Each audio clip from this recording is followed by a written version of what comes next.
his feet. It is caught by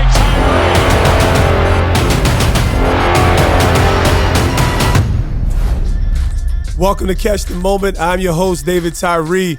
We are absolutely keeping it locked. And listen, you see the background. I'm still here in Vegas. No reason why not. Why? Because I'm with a true boss. And I'm going to explain that on a lot of different levels because I'm here with my guy, Moka Blast. Ladies loves Moka. Exactly. Talk to me, my boy. What's good? You know, I'm chilling, family. How's everything, Brody? Listen, man, you laid it out for me, man. I'm right here in FGC Studios.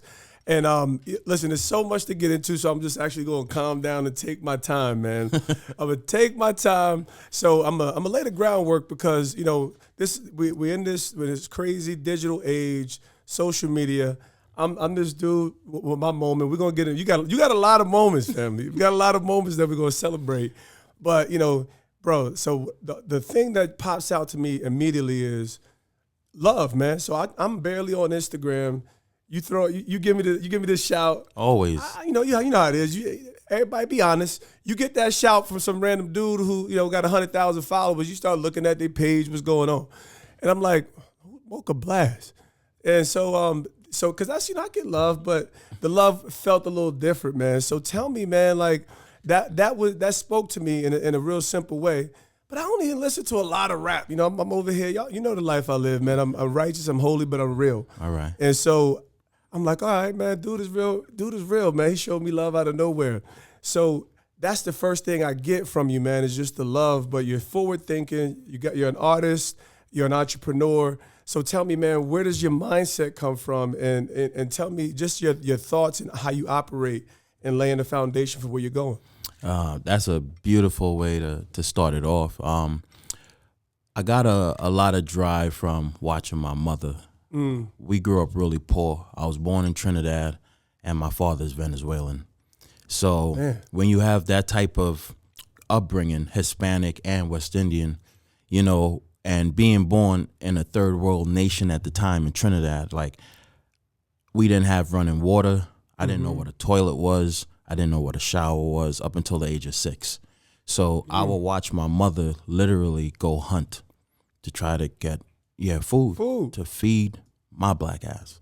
So I looked at her and always said, wow, what a strong role model I have, you know? So growing up, to me, like when I hear people, like I moved here when I was 11, I moved to Brooklyn and then I moved to Queens. So when I hear people make excuses, I always go back to my mom saying, son, it's raining, go take a shower. I was like, okay.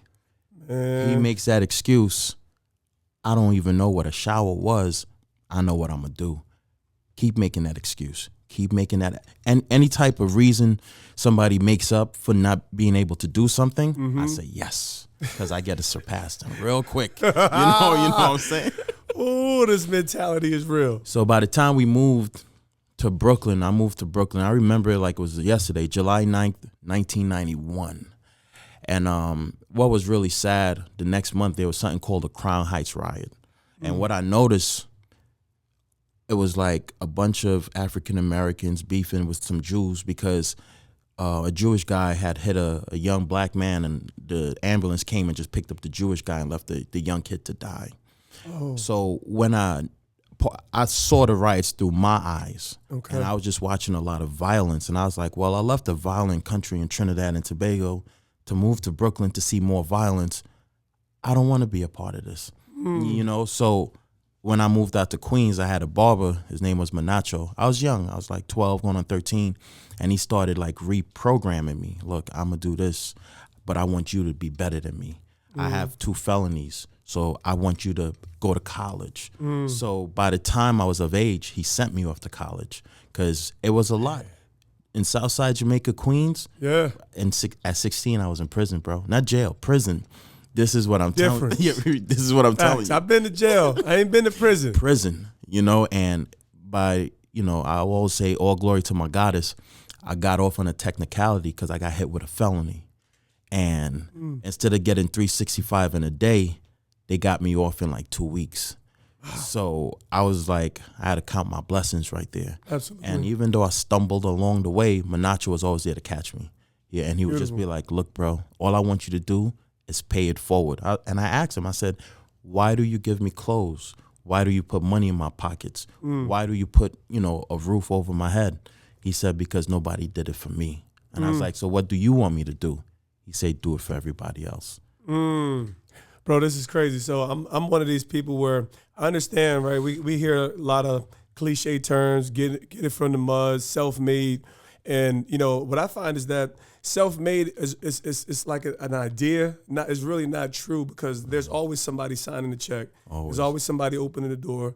There's always somebody that has to actually believe whatever product. Now, I understand the mentality is that you didn't have a silver spoon.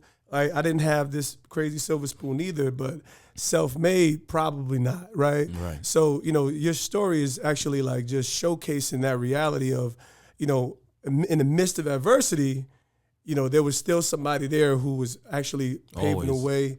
And man, this is crazy. So that's what begins to create the mentality. So, like I said, we have some offline conversations, and like I said, I see somebody, he's an artist. Next time I randomly check in on the gram, I see you doing, I can't even pronounce, like Muay Thai. That's it. You said it right. Bars. There we go. We here. So, but so I'm like, okay, my homie, and I was like, you was hitting that bag. I'm like, bro, what do you got going on? Like, I don't see too many. That's a weird combo.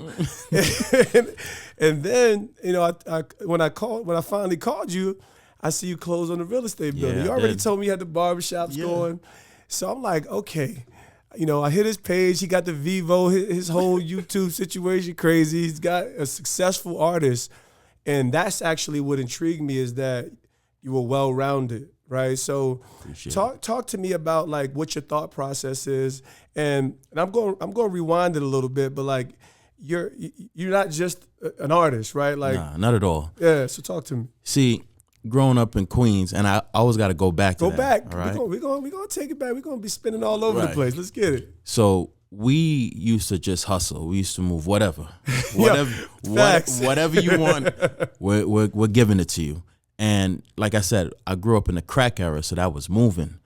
So we used to like be hustling at 2, 3 in the morning, and they would be like, yo, Moke, spit some bars. I'm only 15, I'm 16, and I don't know how to rap. As a matter of fact, I was trash. You know what I'm saying? The truth. Yeah, I was so booty my first couple years in football. I was trash, bro. I even thought about quitting, and they was like, nah, just keep at it. You got something. So the whole thought process is, I started in a group called The District. And they always like bypass me. They're like, yeah, Moka's whack. You know what I'm saying? We'll keep him if we need to hype up the crowd. And that tried to flame you? Yeah, bro. Oh. So that made me feel a kind of way. Hunger, right? So I always said to myself, I said, all right, that's how they feel. Time to change the rhetoric. Okay. And then that's how I started listening to the Jada Kisses, the Fabs, the LL Cool J, and that's henceforth the name. Ladies love Cool J, ladies love Moka. It's respect. an old, that's like my idol. I look up to LL. Ever since I was in Trinidad, I used to have his cassettes, him and Slick Rick, and just play it back and forth over and over. So when it came to the music was just like a means to an end. It wasn't any way like I didn't think I was going to get out the hood from being a big time rapper, because you'll hear like what's his name, I forgot his name, the direct Hype Williams. Oh yeah, will make like he's charging like $250,000 to shoot a music video, and I'm like, nah, I can't afford $250 to shoot a music video. And I was like, those budgets are ridiculous, so I'll just stay in the streets. So the music was something like, now I'm in prison. Now I get out, I'm in a halfway house. Well, you can't leave. You can't go out. So started writing again. I ended up going to 6 different high schools, because the first 5, I had so many fights that I started off in Queens. I ended up graduating in Lehman High School in the Bronx. And my last year, they told me they didn't even want me to come into the school. They said, look, bro, you want to take something called concession classes? Give me all your work. Yeah. And they gave me my diploma in the mail. So I was not permitted on school grounds, bro. I was a menace, bro. It's in New York City schools. People don't even know. Listen, it's a war zone, bro. It's a war zone. Every public school, metal detectors. It's different. And this is the 90s. Yeah, absolutely. 94, 95, going into high school. Bro, this is the era. This is when everything was was like, coming out the crack era, Right. hip hop era at its peak and prime through the 90s. And yeah, New York City was just coming out the shadows of old Grandmaster Flash. You know what I mean? Like, it was just coming out of them shadows. So this is like this is obviously a whole vibe. So we talk about obviously the streets. Like, this is reality. And I've shared my story, and far from, I was never like a gangster, right? Like, that was never my thing. My thing was, I'm just about that action. Like, whatever you want to do, we could do. I don't really want no smoke. Right. And so I could always identify with certain elements of just being amongst our community, but also recognizing opportunity. So, when I hear certain elements of your story, obviously, the hardship, the immigrant roots.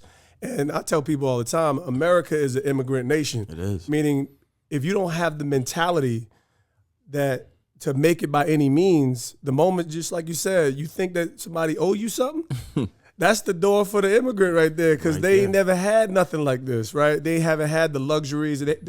They're all around them is opportunity. Like you see, we out here in Vegas, it's still spots open, right? So talk to me about like just that part of it is, your background really shaping a lot of vision. So you get into the music, obviously you're working your way through the streets. Mm-hmm. What was the shifting point where things really started to click and, you start to catch momentum? Great. That's beautiful. When I found out that my ex-wife was having our first kid, something like, and I wanted a daughter. I was praying that I had a little. You wanted girl. a girl? Yeah, I wanted a girl. Yeah, you wanted a rare dude. Like most of us, we want our man first. Nah, I wanted my girl. And when I saw her come out and I held her, I said, yeah, I got to get out the streets, bro. Like, so real. It changed me. And don't get it twisted, I still messed up along the way. But I kept. We can have a full-blown confessional. I'm with you, bro. Go for it. I got arrested 2 more times. But again, by the good grace of God, or glory to my goddess, the judge will be like, let's get him out. Yeah. We could do something with him. So you were slicker than a whale in the ocean, huh? So bro, 2 more times it was like, hey, just slap on the wrist. Wow. And the last time, like, I looked at my daughter, and I used to work like 3 jobs, so the mother wouldn't have to. I purposely worked. What were you doing? What were your 3 jobs? I was working as a computer tech for Palm Beach County. Mm-hmm. I was working a moving job, and then Friday, Saturday, and Sunday I'll be a bouncer and down in West Palm Beach. And bro, yeah, because you ain't listen. This is Moka Blast, an artist, but he ain't no little dude. He's 6'1", 230. Don't come run up on the homie, Nah, I'm with all the smoke. Listen, forest fire, 4-alarm blaze, all the smoke. I don't care how big you are. Yeah. I'm knocking you out. Listen, I wanted to highlight, so I'm big on principle. Like, man, you have to do what you have to do till you can do what you want to do, right? So, we're in an age where everything is possible. You got online, e-commerce, you got every social media outlet to create opportunities these days. But, even right now, you're building something, but you still have principle, and you did what you had to do to lay a foundation for the things and people that you care about. So that's the respect process. Like, you were building something right there to lay the foundation. So the whole time I call myself, when I talk to my co-workers and everything, I call myself the sacrifice, because they didn't have to go through what I went through, laying up in hospital beds, having holes in your body, knowing what it's like to have being laid. When I say laid up, bro, can't walk for 2 months, laid up, that type of stuff, because streets are unforgiving, bro. Give me one scenario. So obviously you've been through a lot, but like to me, this is where we talk about this whole thing is about, man, you've arrived in some great measures of success, but nothing's without a cost, right? And we're talking about poor decisions. We're talking about, this is just who I was at the time, right? And by God's grace, I'm over here in Jesus land. By God's grace, you endured this. But what was one of those scenarios where, give me the play. I'm all about. I got you. Guns, guns. I got you. Holes, knives. Where we at? So I'm chilling with my boy in Brooklyn. His name is Asia Bar, and me and him was in prison together. We come out, we chilling, and you know, two young dudes from the city, we having fun, we running around making money. So he started questioning me. He was like, yo, bro, how is it that you make more money than me and I'm like 6 years older than you? I said, bro, the ladies love me, bro. You know what I'm saying? I could sell snow to polar bear, you know? So he started like hating on me on the low. So one day, you know, we out in Red Hook, Brooklyn, and he was like, yo, I have this shorty and she really likes you and she wants to meet you. And I was like, bro, I already know. I already tapped that ass, you know? So that shit set him off. Later on that night, he was like, well, let's go meet her anyway. I was like, all right, cool. He was like, yeah, wear your jewelry, wear your Vanson. We end up going into Red Hook, and anybody in Brooklyn would tell you we were like 2 blocks from Red Hook. So I go into the projects. I'm waiting in the lobby for her, and like 20 dudes with ski masks and all types of scars around their head with machetes, butcher knives, guns, ice picks, run downstairs, and it's me and him. Man. Come to find out, he set me up, okay? So Man. I'm 22 at the time, and I got on at least like $20,000 worth of jewelry. So 22 years old with a nice chain, a nice watch, nice ring, and I'm like, all right, what do I do? So I'm scanning everybody, and I'm watching. I was like, that dude in the back, I'm watching the guy with the machete. He wants to chop the shit out of me. And the other dudes is walking. I was like, yeah, we got him. So I was like, all right, cool. Time to fight. Take my Vanson, threw it at them. First dude that ran at me. So we rumbling. We rumbling. Come to find out, my boy Asia Bar who set me up, they beating the brakes out of him, saying, got him. Yeah. So I'm laughing now. No loyalty out here. Right. So he sets me up. Yep. The shorty who I already was dealing with, bad little red bone pretty, she's on the staircase watching all this happening. So I'm mad. Now I'm like, okay, these two set me up. All these Brooklyn motherfuckers set this Queens nigga up. So I said, all right, I gotta survive this. So one dude put the gun to my head and pulled the trigger, and the bullet jammed. Bro, when I turned and I held the gun, the bullet was like right out the gun, and I was like, he's like, shit, it jammed. I was like, so they really came to catch a homie. Wow. I said, okay, I gotta fight now, because before I was taking it for granted. This older woman in her late 70s walks up to the door. Yeah. Because we right in the lobby. Yeah. And everybody starts running upstairs. Like, bro, that's your grandmother. Blah, blah. So people started running up. My boy Fudge, Asia Boy, he runs out and leaves me in there. And the old lady was like, young man, you know you're not supposed to be here. Wow. And even Asia Boy would say, I told her, thank you. You just saved my life. Sheesh. And I just kept the walk. I walked out with a smile on my face, because you don't get a second chance from that. Now, the guy who I was terrified of was the one with the machete. The guy with the gun, his shit jammed. Yeah. So that made me start looking at life a little different. Don't be focused. Don't have that tunnel vision when they say have that tunnel vision. Yep. Because the guy to my side, he just walked up on me. He could have pushed my wig all the way in. So I'm 22. This old lady just happens to walk in at that time, saves my life, because I could only take probably another 10 seconds of these boys jumping me. It's 20. Yeah. It's just me. I'm 175 pounds, you know what I'm saying, at the time. 6 feet, 175, barely surviving. Yeah. I walk out, I tell her thanks, and I'm smiling. I'm watching my boy Asia Bar run, because they beat him up, they robbed him. So I finally walked up to him, and I laughed. I said, good try, brother. I said, next time, make sure the gun don't jam, right? What I did, I graduated college, junior college at Genesee Community, and I invited him. Up to college. Poured him hot coals on his head. Just so he could see what he would have taken away. And I'm the first person in my clique, because in Queens, we don't really say we have gangs. We got cliques. Yeah. And I represent the 007 La Familia, and I was the first one in the team to get a college degree. So it was big for us. Huge. I was celebrated in my team like, yo, Moka really did it. And Congrats. I graduated on the dean's list, even though I had some president list semesters. And I told him, I said, yo, if you would have never showed me that people who I've bent over backwards for were willing to still set me up and kill me, I wouldn't take school seriously. I left that project that night in Brooklyn, a changed man, and I stopped letting everything like bother me. Shit used to bother me. Yeah. I just shrugged it off because I always said, okay, I just hit the reset button. I'm supposed to be dead at 22. Yeah. I didn't make the front page or the back page of the New York Post or the Daily News. So it's time for me to live life, you know, to be legendary. Man. And that's when I started it. Man. Everything changed right after there. Man, listen, when you talking about life getting real, right?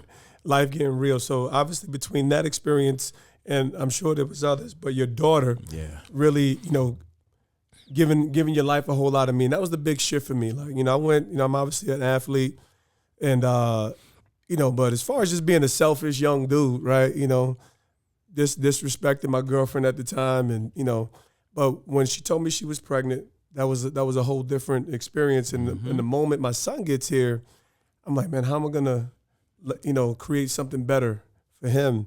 It's amazing how like that real experience is what begins, you know, like the real experience of not just providing for, but laying up and providing a healthier experience for your child. Just change the trajectory, right? Everything. That's the first time I started really thinking about the NFL. So we definitely share some similitudes. So at what point, like, what was your game plan, right? As far as like, you know, obviously, things have changed in relation to what music looks like. I don't know the real details, but like, how was your game plan, and when did things really begin to catch momentum? What was the first thing that really began to catch that you know allowed you to kind of this is working for me?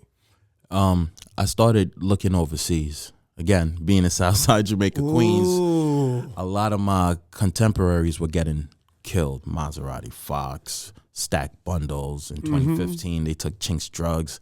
So the whole time I'm coming up in the music industry, it's always Queens rapper, Far Rockaway rapper, Southside rap, everything in Queens. And it's like, it's a commonality. It's just like, wow, he was right there and they killed him. And got popped off. Why? You know, so you got to ask yourself. And then I go back to thinking what Asia Ball did to me, because I made more money than him and I was younger. Nobody wants to change their circumstances. And in the city, and I think this is everywhere, but definitely in Queens, New York, when you come from struggle and then you make it, the people who are still struggling want you to come back and help them. There you go. I can't do that. Again, I'm the sacrifice. I'm the one who did everything. So my peoples, the people in my inner circle that actually give me semi-loyalty. Yeah. I don't want 100% loyalty. Give me 25%. You can't get 100% anymore unless you're from that era. I got two people, my boy Manacho, my boy Dennis, and then my older and younger brother. They give me 100%. Excellent. With them, so you I'm got good. real. Yeah. That's all you need. 4. You gotta have somebody that's really for you on every. And I'm a loyal dog, so I'm with you on that. But you know, I totally get it. And you don't need it from the rest. No, you just need you to have the respect. That's right? it. And the honor. And I get the respect because I give everybody a chance. I take money out. Sometimes I take loans out to help other folks, just for them to shit on me in the back end. And it happens a lot, but it took up until my dad passed this year. Once my dad died, he passed January 10th, everything was business. After that day, everything became personal. There it is. That's another pulse for me, because you know that's a common theme, right? Is business, never personal. And I think that there's always an undertone. Always. Like, you know, there's an undertone, because when you're talking about livelihood, everything becomes personal, and that's what business in many instances is connected to, right? Always. And I tell people, I said, business is always personal, but it's not always emotional.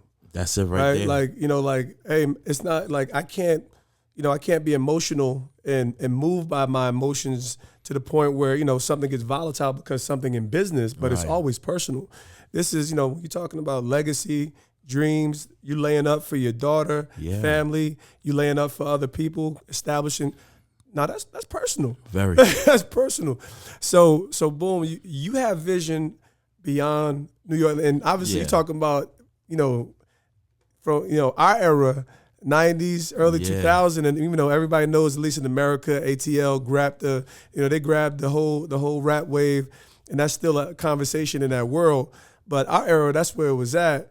And you got vision for overseas? Yeah, bro. Like, I practically got my temporary citizenship for Turkey. This is bananas. Yeah, because you see a lot of people, they really don't understand what you're supposed to be doing. So nobody teaches you in school that 1 US is worth 17 Turkish lira and that Turkey is the 4th richest nation in the world. The clothes on our back, the textile industry is huge in Turkey. Turkish tea, it's so much, if you do hookah, let's say, and I used to go to Jersey with my boys a lot because of the hookah lounges, right? No doubt. You could go and export from Turkey all the stuff that the clubs need for pennies on the dollar. It's so much that Turkey is also in Europe and Asia. So you could, that's why it's called Eurasia. It's the only country in the world that's in both. Y'all, I hope you're catching this. Well, I hope everybody's ears is open. So when I went to Turkey for the first time like 9 years ago, I literally said, wow. Then there were the mosque, Christianity, Islam. Absolutely. They don't care about your color of skin. The cops talk to me like a human being. They laugh with me. The elders, the religious leaders, they literally sit me down. We'll sit on park benches and they will talk to me and say, hey, the black man is only a minority in America. You all are a majority in the rest of the world. They tell me personally, for the wars that were fought, if Africa wasn't involved, they wouldn't be here today. And this is me taking in information saying, so when I hear the word minority in America, that's a lie. So one thing you have to do in life is learn, unlearn, and then relearn. And people are so stuck in their ways, they never want to relearn. Ooh, man, this is good stuff. So this is how you begin to grow. You create expanded perspective, right? Yes.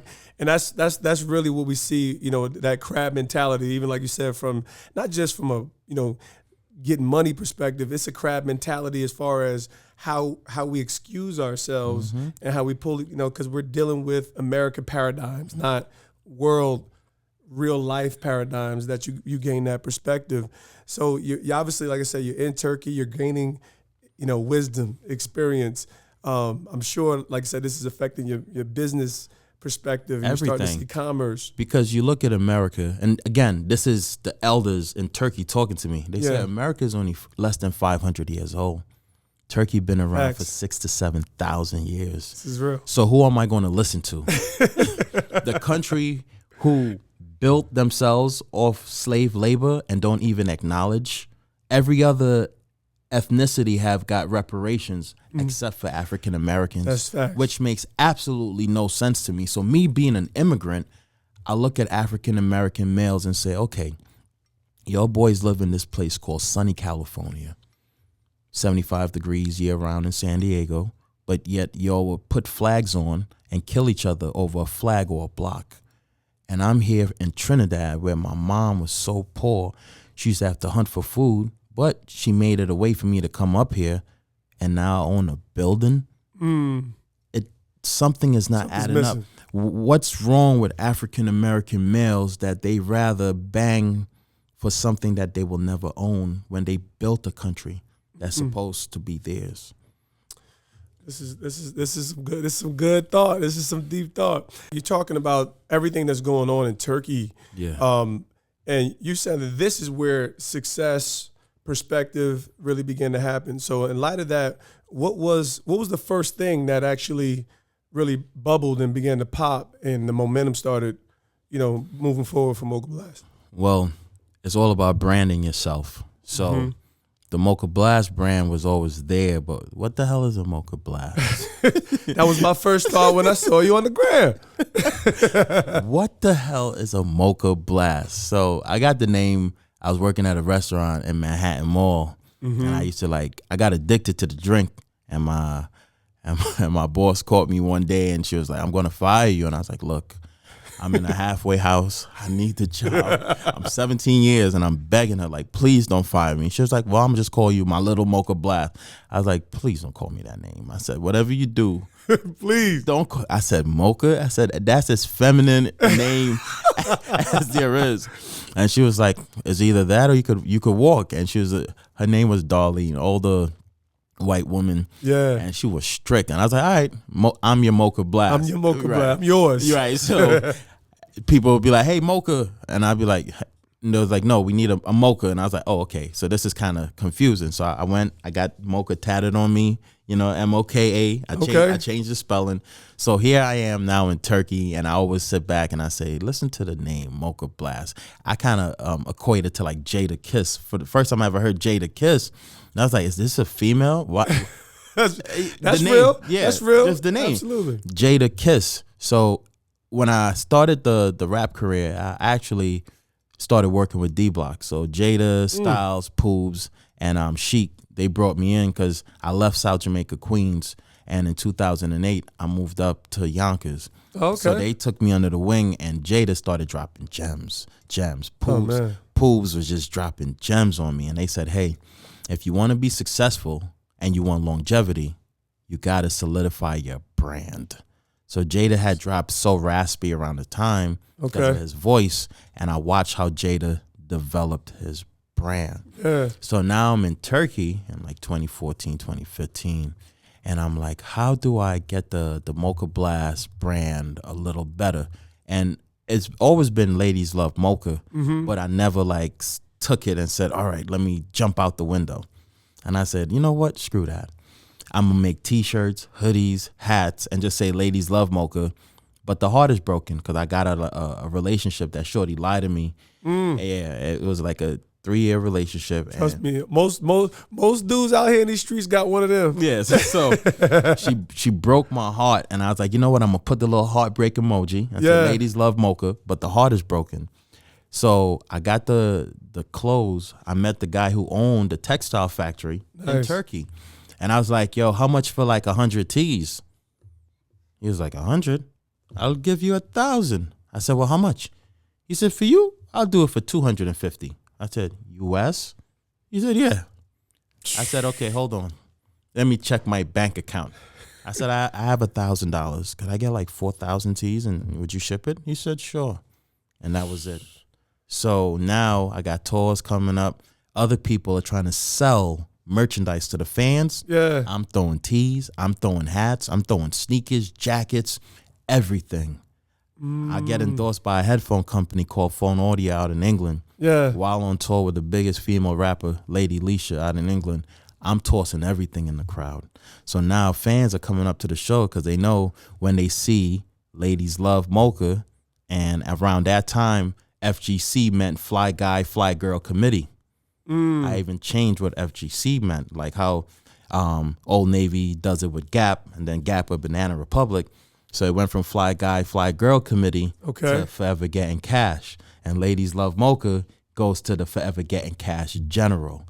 It's an ode to Jada because he's the D-Block General. So I started putting stuff together, and I noticed when you have that Forever Getting Cash, meaning you could be working a 9 to 5, you're still forever getting cash. You could be hustling in the streets. You could be doing anything, even a Ponzi scheme. You're forever getting cash. The forever. Please don't do the Ponzi scheme. People not be good. Yeah.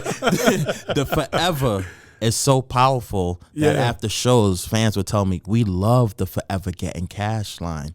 Then, mind you, I'm overseas and all this is coming to me. And then I was like, okay, I need a logo.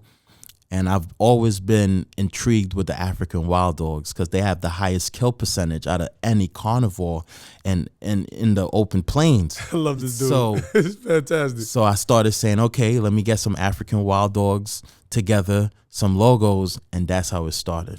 It's a running wild dog, and it's perpetuating the word forever. Forever. So once I started going on, and now I'm like making so much money off my merchandise that I'm taking the same money, getting singles, and throwing $100 at a time into the crowd. Oh, so at my shows, I'm throwing between 1,000 to 5,000, just throwing it out. I'm throwing 3-4 pairs of sneakers, brand new Jordans, Air Max, LeBrons, Take one sneaker off, toss it to the left, another one, toss it to. So now the fans are literally going crazy. So it's just me and the headliner, and people saying, "Well, I came to see the headliner, but I'm loving Moka, the forever getting cash general." So this is crazy. The branding became so powerful that a lot of promoters was trying to pay me and saying, "Look, we could get you the sponsorship," and I was like, I'm good.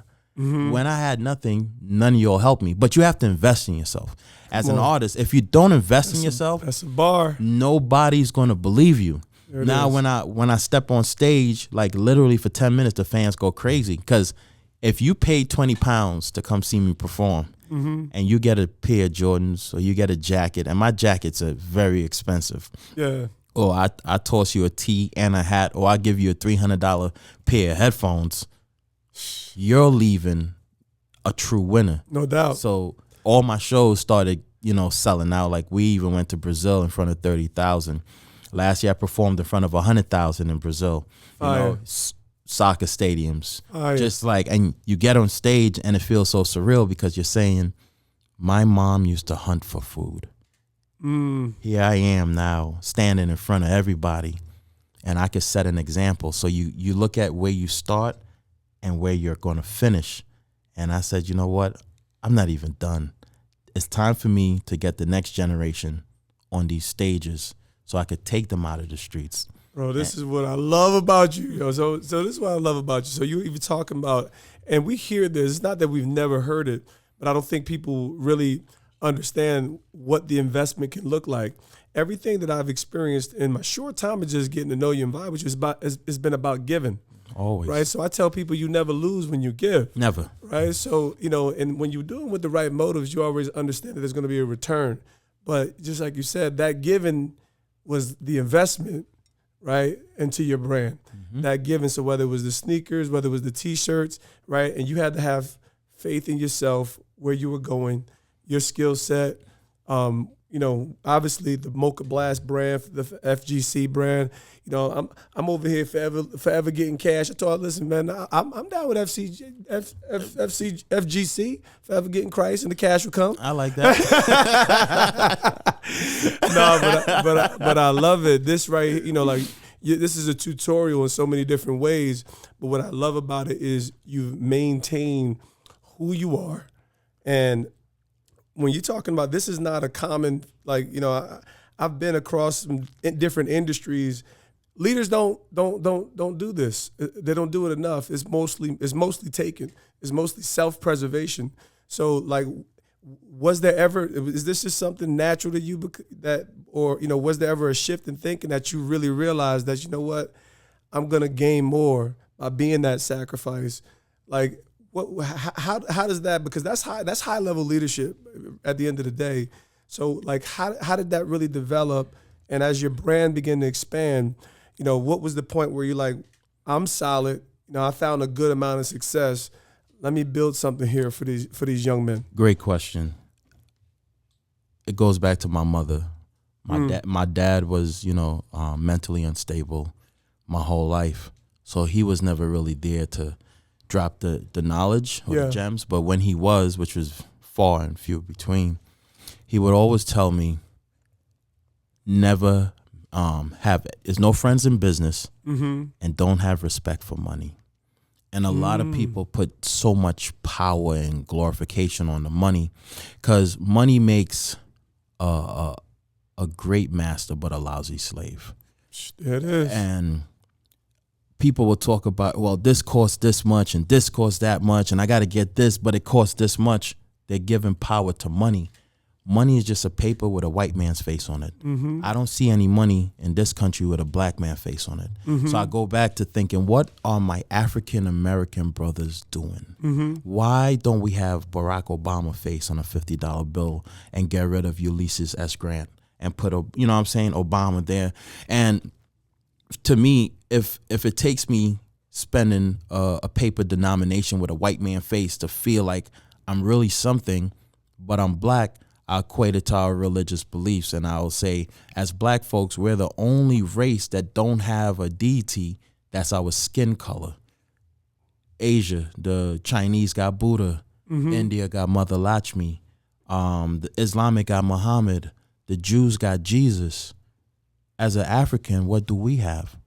Do we look at Jesus as being a black man? Because it says in the Bible, 66 books, 39 in the Old, 27 in the New, it talks about that as well. And I'm saying to myself, like, the minute I lost respect for the dollar bill, I noticed that my purpose in life wasn't to make money, but it was to give money or give people opportunity, because you measure a man by him doing something for somebody who can't do anything back for him. Okay. I'm not one of those people who go and have my camera while I'm taking care of anybody who's less fortunate. I would never say homeless, always less fortunate, because fortune could always change. Absolutely.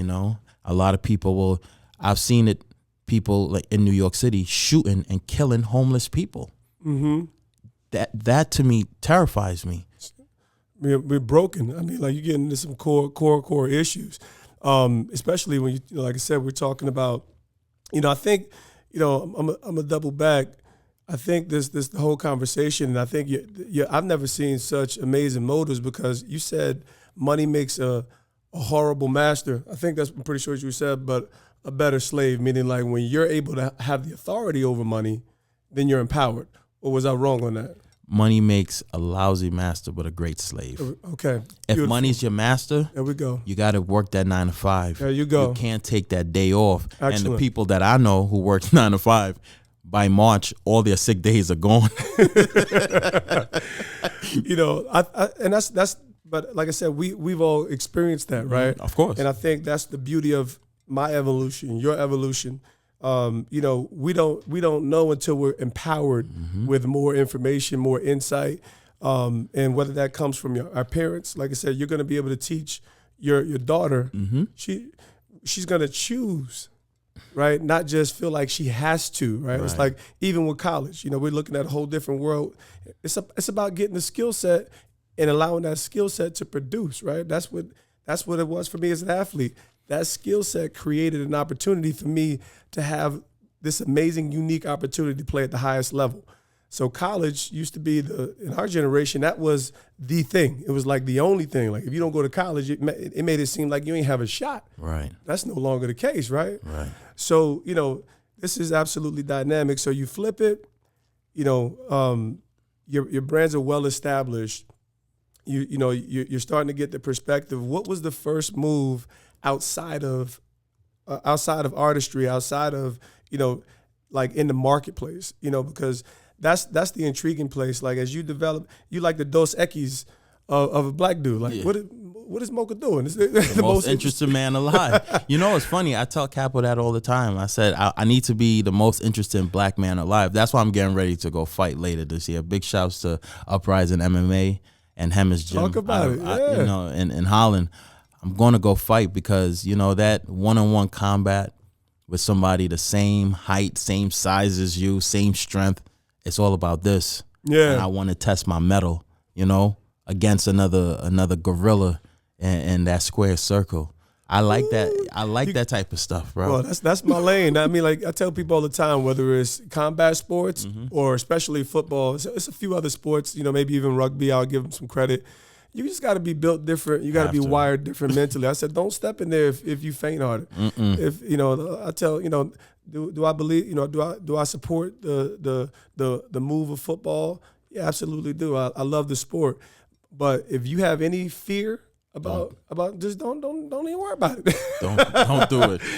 Don't even worry about it. So like I said, I want to get to where you're at moving forward with the MMA. Excuse me, not the MMA. Is it kickboxing, Muay Thai? Muay Thai. Yeah, it's called Thai boxing. There it is. So I want to get there. But what was the first marketplace move as you got established? I did it. What was was it real estate? Was it the barbershop? The studio. So what happened was in 2015, like I'm getting ready to go on tour. So I'm touring now. I'm touring all over the world, and I'm going back to South Jamaica, and people are like, "Yo, you made it. You're a star.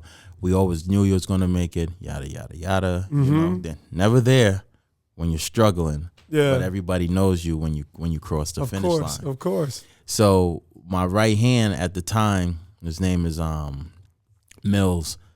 He says, Moke, I got a big case against me. And I was like, all right, bro, this is what I need for you to do. He still didn't listen to me per se. The feds jammed him. So they tried to give him 38 years, kingpin charges. And this is like my right hand. This is like, I couldn't move without my boy Mills.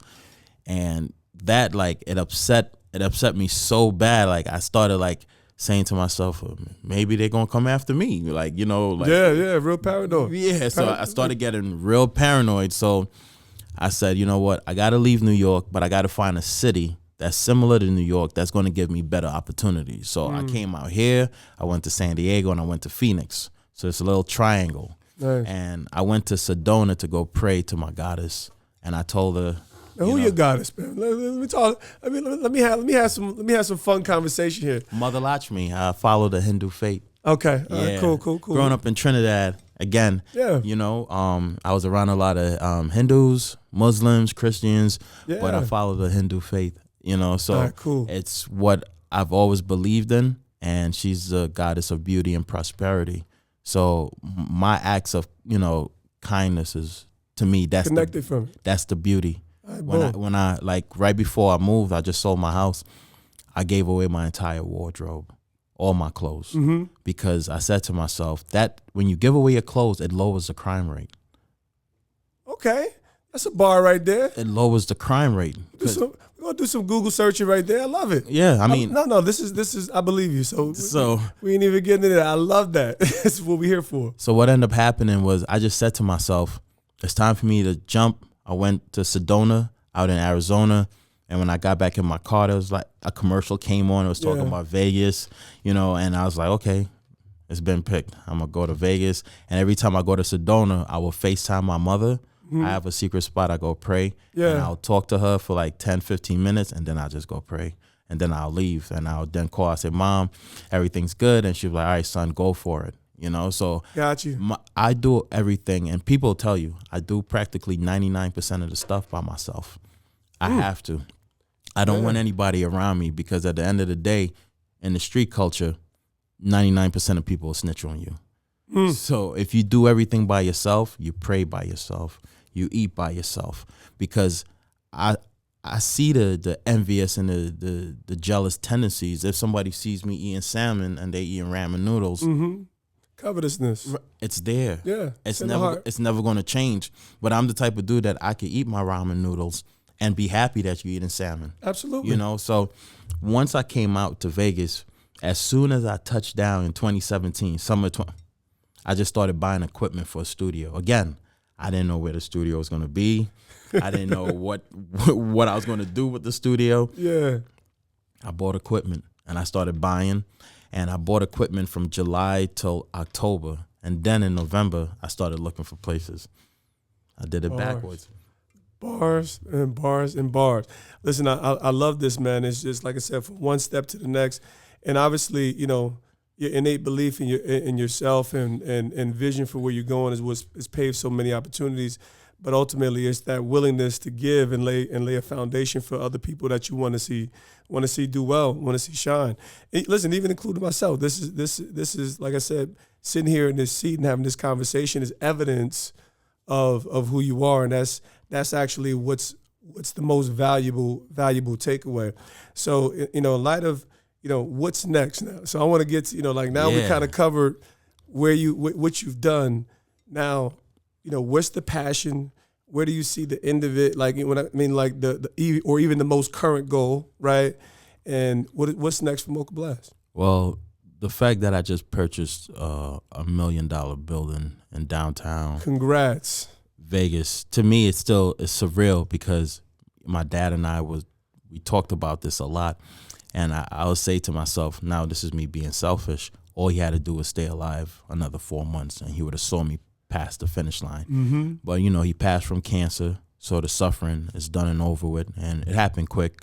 2.5 months after he was diagnosed, you know, to me, it's now time to honor my father's legacy. Whether I have a nonprofit, it's called the Little Dipper Foundation, named after my daughter. That's her like artist name.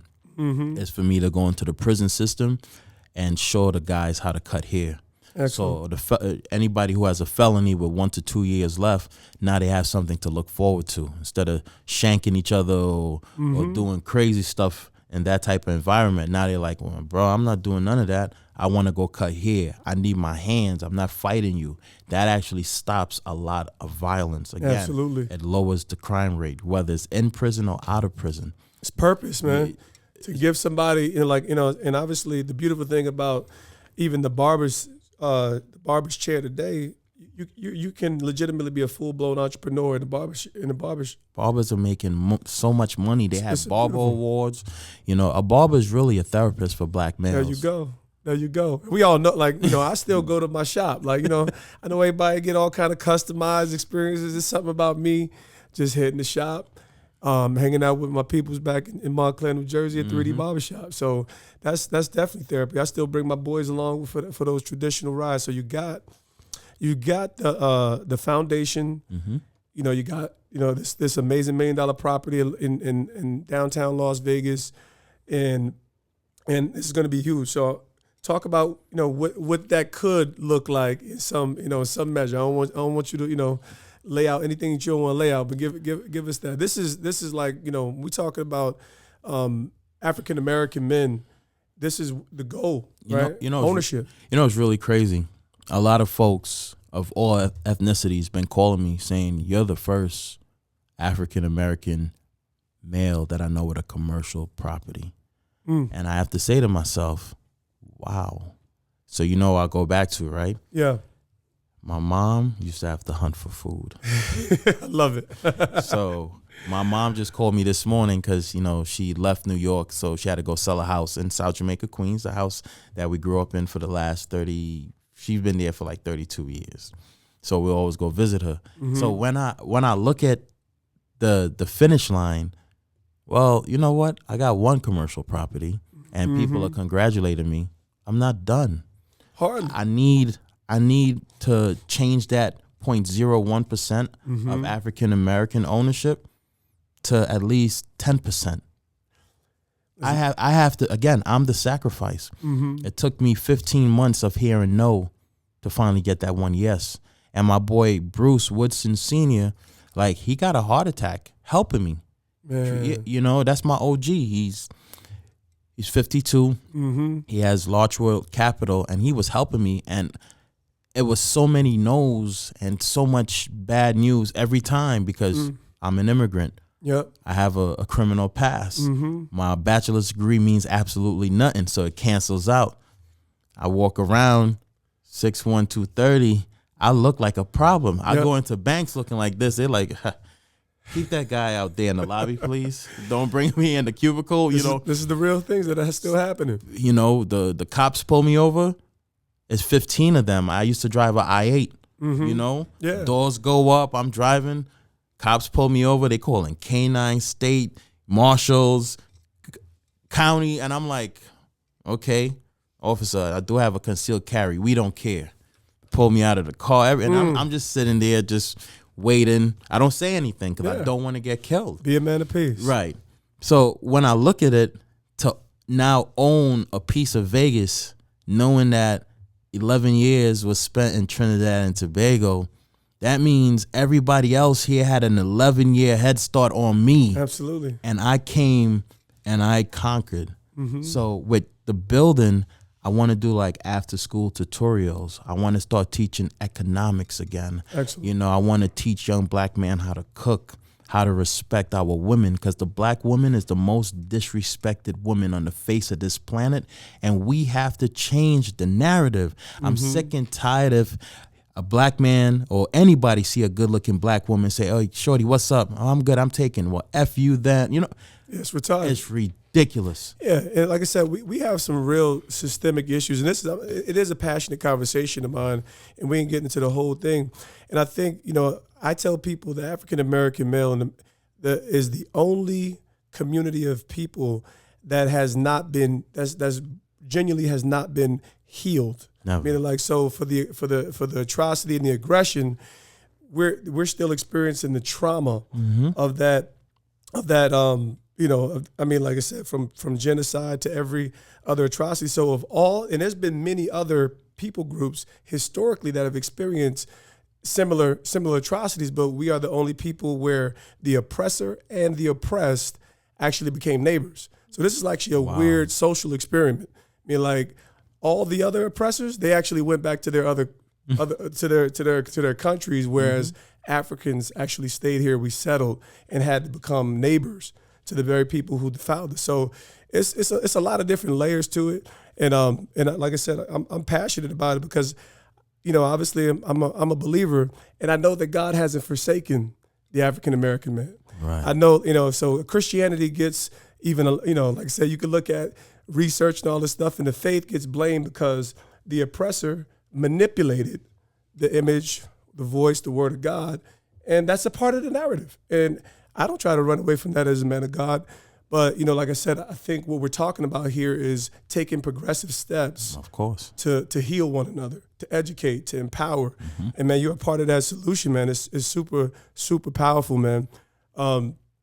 So, boom, I want to let you finish that and bring some more clarity to how you're going to continue to expand your brand, your business, and how that's going to impact that generation. Yeah, I definitely want to go into the prison system. I it's so much I want to change. Like when I was younger, I used to wear my pants off my ass, and we all know where that came from. Right. And my mom would be like, "Son, pull that up. You're out of jail." And I was young, so I always wanted to be defiant because you know what I'm saying. My mom, she wouldn't play that. You know what I'm saying. So I think if I go into the prison system and start, even if it's just one reformed prisoner at a time, if I could just change one, it could be a ripple effect or a butterfly effect. And that's what it is. I want young men to stop getting arrested under the age of 21 because they don't even know what it's like to travel the world. They never been to Brazil. They never been to South Africa. They never been to Dubai, Turkey. I've been to practically almost all the countries in Europe. It's amazing, bro. And I want black men to see it. Like I took Capo this year to Turkey, and what was that? Your first time traveling out the country. Listen, bro, I got 7 kids. They ain't going nowhere. You got to take me out to Turkey. I got you. I got you. People ask me, I said, the only place I've ever been primarily outside of a trip to Aruba, my wife, we renewed our vows after 5 years of being married. When I got married, we was broke. I said, my wife got me broke twice. That's how amazing this woman is. Wow. In college, she was just a standard. She had standards. And so that's, we were talking about when you find someone that's dynamic, they have standards, cut above the rest. And I broke then, and when she got me back in the league, I was broke again because I was wild and out of pocket. So man, your ambition, your drive, your vision is inspirational, and like I said, I'm thrilled to know you, man. So all right, so Moka Blast, yes, sir. FGC, ladies love Moka, studio, commercial real estate property. There's a lot of achievements, at this young stage of your life. Muay Thai, about to get in the ring. Yes, sir. So what would you say is your crowning moment? Like, so this is about the process, the journey. We've laid out so much of that, but what did you say at this point in your career, in your growth, your journey as a leader and entrepreneur? What is your moment? That's such a great question because I have like so many different things I want to say, but one that stands out to me the most, and I had to think about it. I'm going through like my whole backstory real quick. It will be graduating junior college and giving my father my degree because that's all he ever wanted. My dad never asked for a lot. He said, "Hey, when you get your first degree, could I get that? I would like to look at it every day and say my son made it out." And I said, "Absolutely." So in the personal space, that's it right there. In the music space is when I was on tour with Lady Leisha, and it was just her and I. Every show was sold out, and when you have fans screaming your name after you get off a stage, and you say to yourself, "Oh, bro, I was trash. I was a horrific artist." I was with my first love when I was like 17, and we was living together in the Bronx, mind you. I was living on my own for a very long time. Big shout out to the Boogie Down. Yeah. So my first love, her name was Dana. I used to try to rap and she would cover her ears, bro. And I'll be like, you're not going to listen to me? She was like, please. She said, you know what? I'm actually going to go to work just so I don't got to listen to this. And I'll Chill be out. Like, damn. You know, so being on stage and having people rehearse your bars, like, and I spit with a lot of punchlines. So watching the crowd sing my music, again, I always just say to myself, wow, you know what? These moments are very personal, so I keep it for myself. So I don't like showing the world. I'm very selfish when it comes to my goals and celebrations. Well, I noticed that because on your Instagram page, I don't see no music. Yeah. I'm like, bro, you're an artist, but you ain't got no music. I said, he's the only joker. He ain't got no link in the bio or nothing. Nah, yeah, I just dropped a new video that I shot in Turkey called Richer Than Richer Than Rich, but I did it for my best female friend who passed away from cancer in 2019. My condolences. Appreciate it, Patricia Lindley. And she told me, she said, you're going to be so much bigger than what you are. Just put you first. And that's something everybody always told me my whole life. Why don't you put yourself first? You're always trying to help everybody. And again, right after my pops passed, it wasn't business anymore. It was all personal. So I didn't have time to waste. So crowning moment, performing, going on tour with Lady Leisha, big shouts to Artist Audition and DJ Unknown. You know, he always believed in me over the last 12 years, me being under his agency, because we were supposed to be in Japan next month, and I told him, well, because my artist, Lil Rari Skirt, can't make it because he got to go to his sister's graduation, I actually turned it down. Okay. So I still have those principles because I want Rari to tour the world. He always wants to go to Japan. That's a country he wants to put on his list. But I took him to Dubai with me. I took him to Turkey with me. We go, he's only 25, but he's traveling the world with me. So to me, that's like where I have all the fun, taking all my little homies all over the world and seeing their face when we touch down in a different country, in a different airport. So the most defining moment right now is what's about to happen. Once I get the building, I'm practically unstoppable, which means I'm going to be even harder to get a hold of because I know what my purpose is now. My purpose is to create a legacy, to honor my father, honor my mother. And as a kid, I was like, I always thought my mom was just always being tough on me. She was. Yeah. I didn't know that it was her way of showing that she cared. Absolutely. Like I tell people, don't tell me you love me.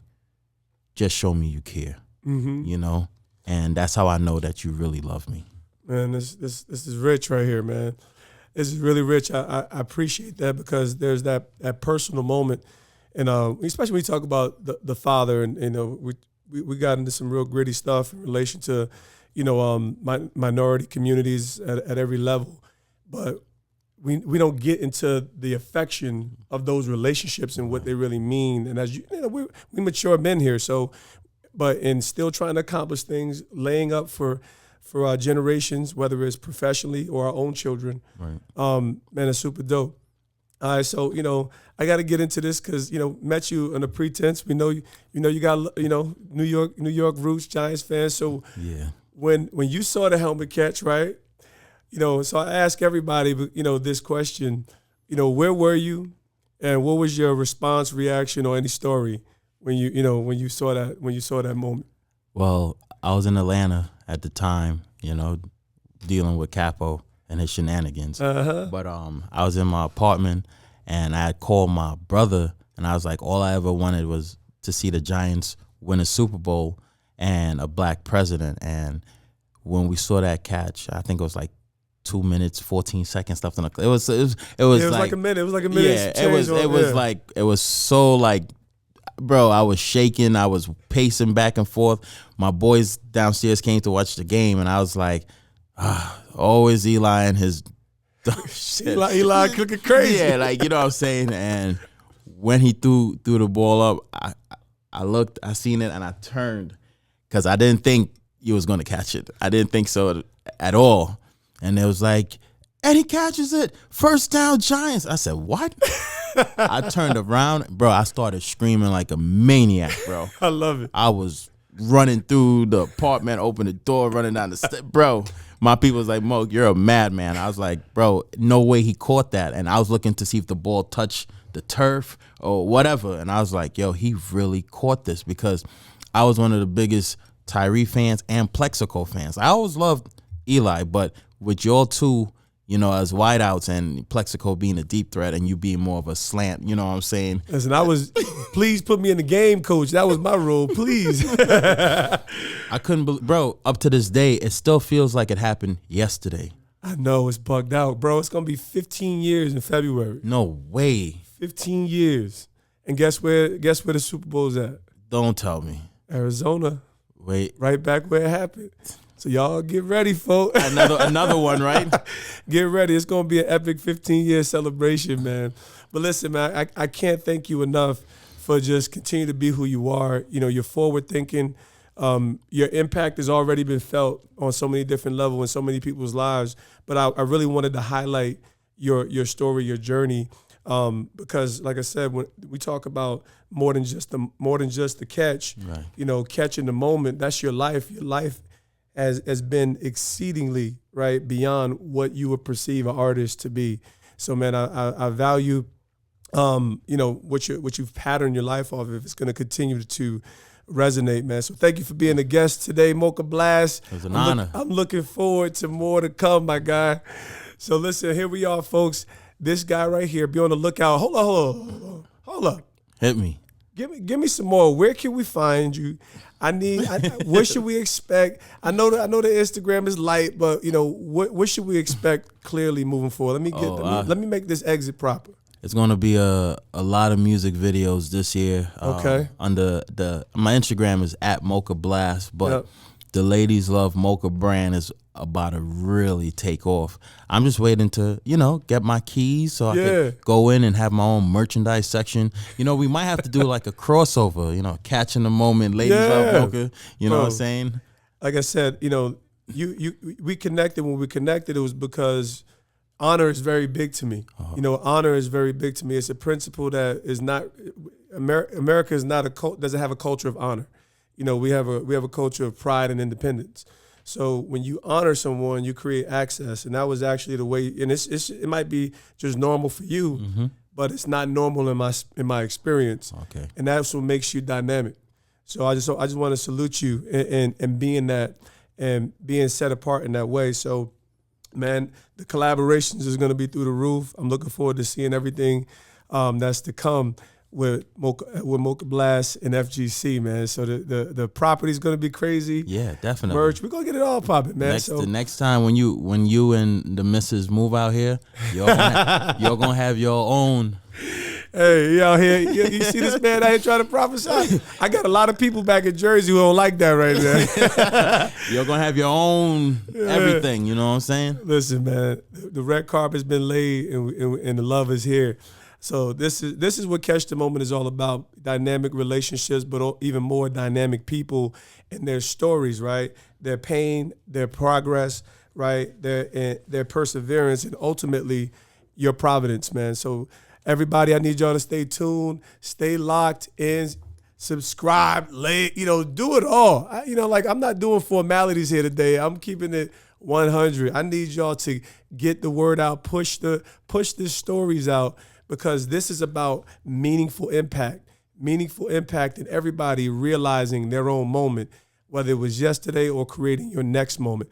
So y'all stay locked right here with your boy, David Tyree, with Catch the Moment.